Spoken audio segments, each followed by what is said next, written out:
ምዕራፍ 13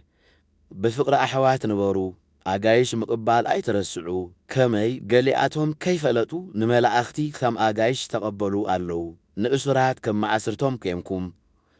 مكرايس أبو نزلو خم آتهم مكرات أبو خم زلوهم كيمكم ذكروهم موسوبة أب كله خبور يخون بتعارات أمين كأ نسوه يخون كمي أملاخ نعمن زراتات نزم موتن كيف هردوميو أملاخ بعلو أي كحرق كان أشيشون كتو أي كبلك كاني إلو أيو ما نابراكم بزيف أرغنزب يخون بتزلوكون يا أخلن مبال تمحارو سلازي بتبعات እግዚአብሔር ረዳእየ እዩ እሞ ኣይፈርህን ሰብ እንታይ ከይገብረኒ ንበል ነቶም ቃል ኣምላኽ ዝሰብኩልኩም መራሕቲ ዘክርዎም ከመ ኢሎም ከም ዝነበሩን ከም ዝሞቱን ኣስተውዒልኩም ኣሰር እምነቶም ሰዓቡ ኢየሱስ ክርስቶስ ትማልን ሎምን ንዘለዓለም ንሱ እዩ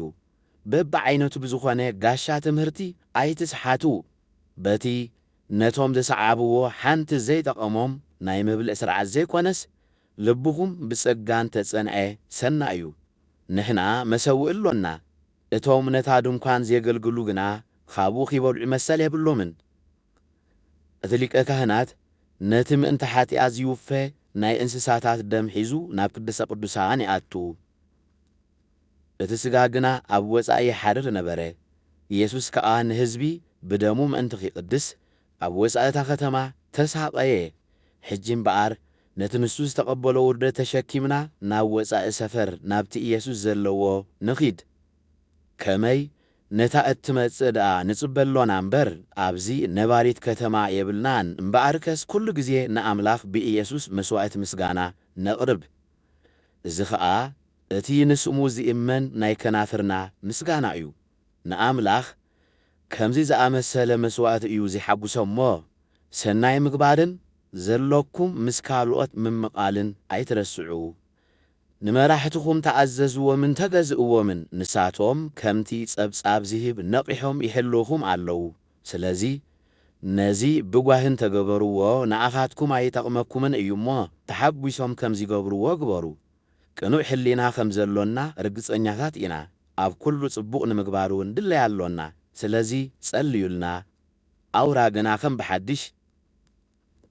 ናባኻትኩም ምእንቲ ቐልጢፈ ኽምለስ ክትጽልዩ እልምነኩም ኣለኹ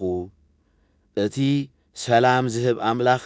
ብደመቲ ናይ ዘለዓለም ኪዳን ገይሩ ንጐይታና ኢየሱስ ካብ ሞት ብምትንሳእ ዓብዪ ጓሳ ባጊዕ ዝገበሮ ፍቓዱ ምእንቲ ክትፍጽሙ ብሰናይ ግብሪ ዘበለ ኹሉ የዕጠቕኩም ብኢየሱስ ክርስቶስ ከዓ ከምቲ ንኡ እባሕ ዘየብሎ ገይሩ ኣባና የዕየ ንኡ ካብ ዘለዓለም ንዘለዓለም ክብሪ ይኹኖ ኣሜን ኣቱም ኣሕዋተይ ነዚ ኣሕፅር ኣቢለ ጽሒፈልኩም ዘለኹ ቃል ምዕዶ ብትዕግስቲ ክትቅበልዎ እልምነኩም ኣለኹ